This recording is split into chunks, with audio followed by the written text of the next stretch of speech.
I am John Tetterton here at the Boggs Law Group. Given the active and devastating hurricane seasons we've had in the past 2 years, it's helpful to remember how condominium associations should proceed with repairs to the condominium property after a hurricane or other storm event.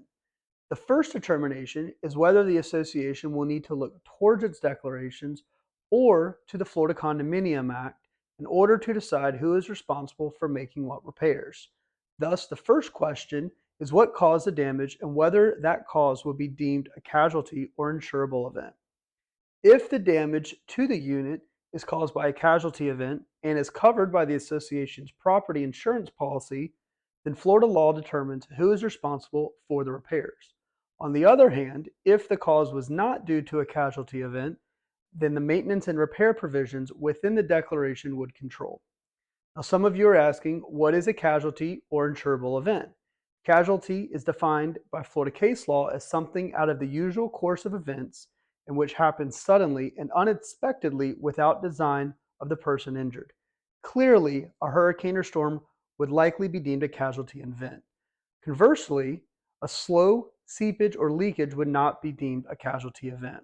However, an association should not assume that simply because there was storm damage during a hurricane or storm, that such damage was caused by that storm, as it's possible that unrelated, non-insurable damage occurred. Accordingly, consult with the association's insurance agent and legal counsel after the aftermath of any hurricane or storm. Now, if the damage was caused by a casualty or insurable event, the Condominium Act will govern.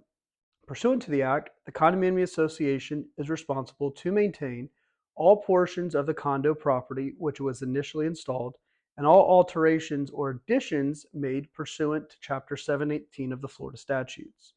Now, moving to the unit owners and their responsibilities. They are required to insure all personal property within the unit or limited common elements. This includes things such as the floors, the walls, coverings on electrical fixtures, appliances, water heaters, HVAC systems, your cabinets and countertops, among other things. It's very important to determine who insures which portion of the condominium property because the statute provides that the person or entity that insures the property is also the person or entity who repairs that portion of the property. Generally, any portion of the condominium property that must be insured by the association and which is damaged by a casualty or insurable event will be repaired by the condominium association, and the cost of such repair will be assessed as a common expense against the unit owners. On that same note, unit owners are responsible for repairing any portions of the condo property that it is required to insure.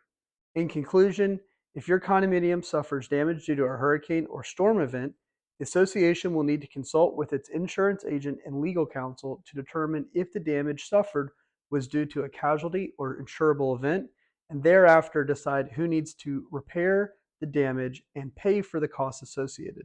I appreciate you listening in, and if you have any questions and would like a free consultation, whether you're a board member of an association or a unit owner, give me a call at the Boggs Law Group.